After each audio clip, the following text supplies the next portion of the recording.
Ketika Mark Zuckerberg mengumumkan sekali lagi akan menjalankan sistem currency Libra yang 2 tahun yang lalu diganjal oleh otoritas dunia, yaitu pemerintahan di banyak negara, kembali akan diluncurkan. Kali ini Facebook sudah punya kendaraan infrastrukturnya, yaitu Facebook Pay dan Instagram Pay. Disinilah terobosan yang dilakukannya di dalam strategi meluncurkan digital currency-nya. Terbukti juga memang kaum globalis ini saling dukung dan kompak di atas sana. Keinginan Mark mengendalikan kerajaannya yang memiliki penduduk 2 miliar manusia yang merupakan follower sosmed dari semua platform sosial media grupnya tersebut tidak pernah pudar. Yang paripurna adalah dengan menciptakan kendali atas transaksi, yaitu Facebook Pay dan Instagram Pay. Negara makin kesini menjadi less grip atau ikatannya menjadi semakin berkurang karena memang globalis berusaha melepas cengkraman negara atau yang disebut dengan otoritas serta regulator. Malahan globalis bisa memanfaatkan regulator agar membatasi UKM yang kecil-kecil untuk tidak bisa besar. Di sisi kebebasan,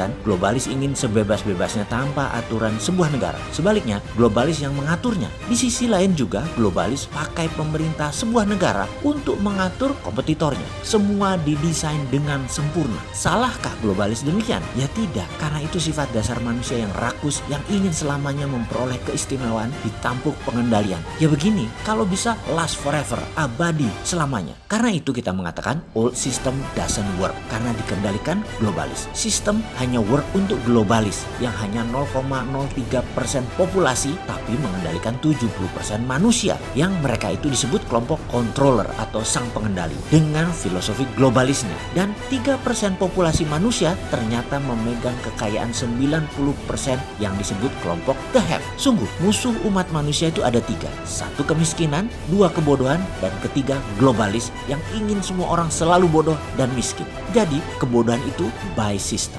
Pemiskinan itu by system, dirancang dalam jangka panjang oleh globalis atau mereka yang menciptakan keuntungan sebesar-besarnya untuk kelompoknya. Ada pertanyaan sederhana, bisakah globalis lepas dari Tiongkok untuk barang hasil produksi manufaktur mereka? Jawabannya hampir tidak mungkin. Karena sejak 30 tahun yang lalu memang Tiongkok adalah toolsnya globalis. Itulah mengapa Tiongkok bisa melawan IMF dan berani membangun aliansi baru dan menjadi negara tercepat pembangunannya dalam 30 tahun terakhir. Kemudian ada hal yang paling sering kita katakan bahwa the last best land on earth yang menjadi target globalis adalah Indonesia. Karena sumber bahan baku yang diproduksi dari dan oleh Tiongkok semuanya ada di Indonesia. Strategi mengikuti Tiongkok menjadi berbahaya buat kaum nasionalis seperti kita. Namun bagi para naga globalis ini adalah solusi.